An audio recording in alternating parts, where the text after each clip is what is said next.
Hey everybody, how's it going? We are here today at the Tehachapi Depot Museum and want to show you one of the newest, or I should say the latest acquisition by the Friends of the Depot is this caboose. This caboose has been sitting here for a long time. It was originally purchased by Mettler Armstrong. Apple people, fruit people used to be up there. He used to sit out in front of the building.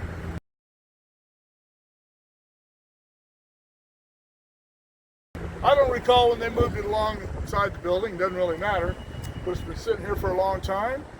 It was, like I said, it was originally owned by Mettler Armstrong.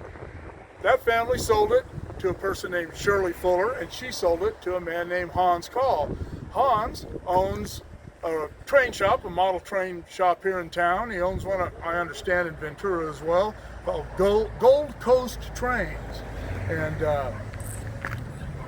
he has a branch of it here in Tehachapi, but he owned this, and that's who this came from this time. The Friends of the Depot are the ones who bought the caboose, and the city of Tehachapi reimbursed them the cost. And I don't recall how much, it doesn't make any difference, but eventually they'll move the caboose over here. They're gonna cut away, almost fell down.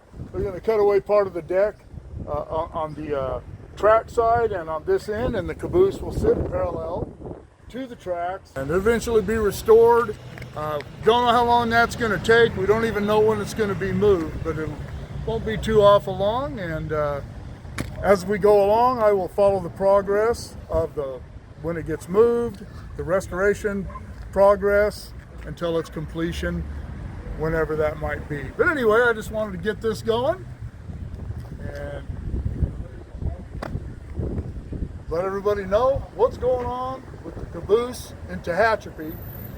Okay, one of the things that I failed to mention was that the reason this caboose has this particular paint scheme is because Hans Call was a distributor for a German model train company called LGB, and this was the color scheme of the Southern Pacific cabooses for that company that they sold in Germany.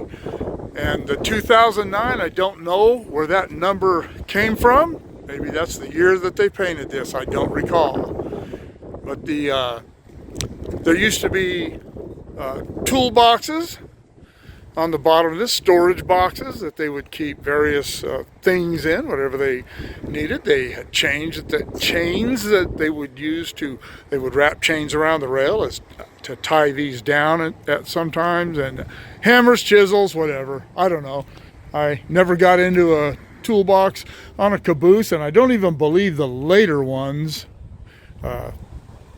had those on it. This particular caboose was built in December of 1941,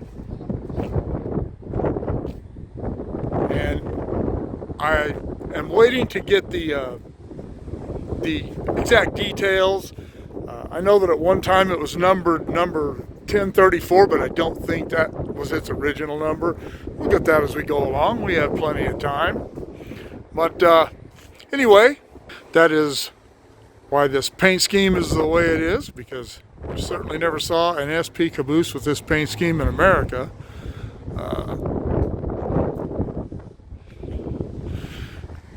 You can see right there, I've never noticed that before. Gold Coast Station congratulates the city of Tehachapi celebrating 100 years.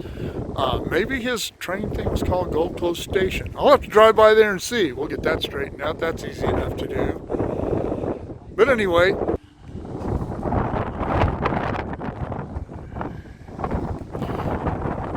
that is some more of the story behind this. All right, let's go look inside. All right, well, it is time to go check the inside of the caboose out for the first time.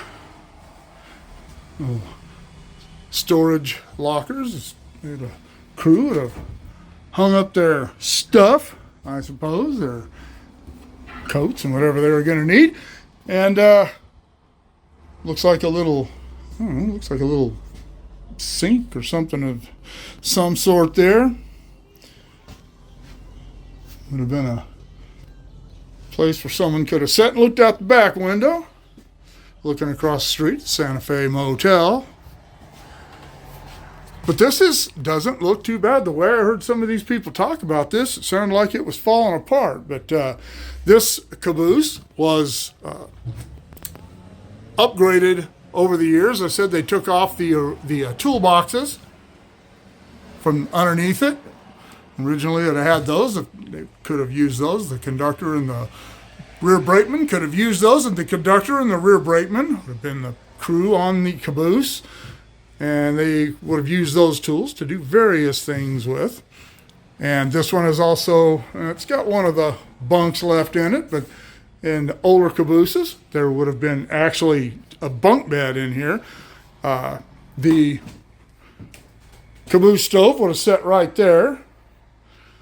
Caboose stoves, as you saw the ones on my tour of the inside the Tehachapi Depot Museum, the caboose stoves had cooktops on them so they could keep their coffee warm, make their coffee, cook food, do whatever they needed to do. And in the days before the hours of service, law came into effect. Crews on a caboose could be on their caboose for a very long time, so they would need coffee and they would need food. And another chair at the other end.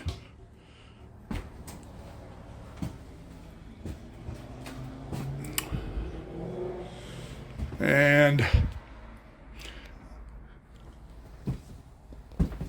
the restroom, which is no longer has a toilet or anything in it. It's all empty. But black and white of the daylight and beautiful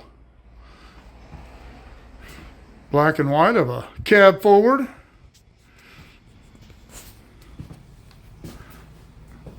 More storage space.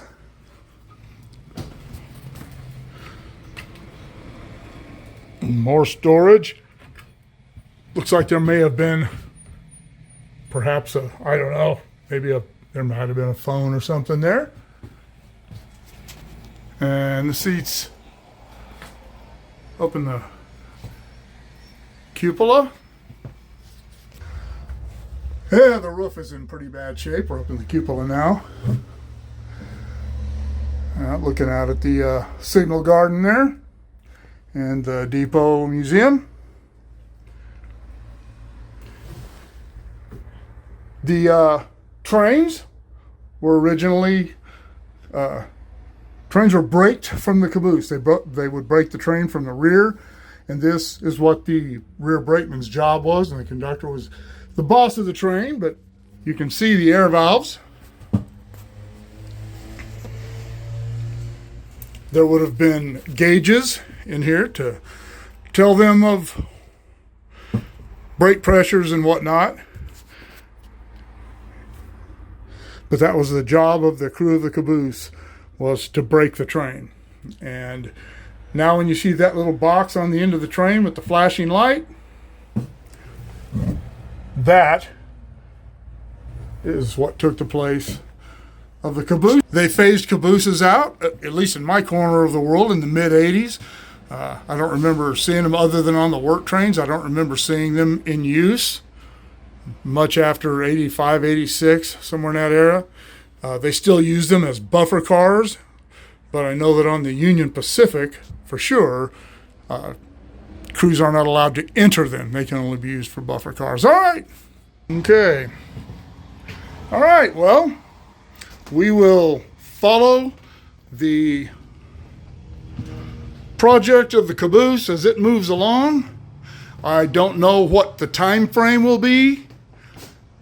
It may take quite some time, but I promise you'll get to see it all.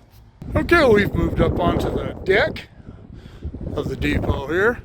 This is approximately where the caboose will sit. They will cut this part of the deck away, leaving walking space between the rail and the caboose so people can still get out there and see trains.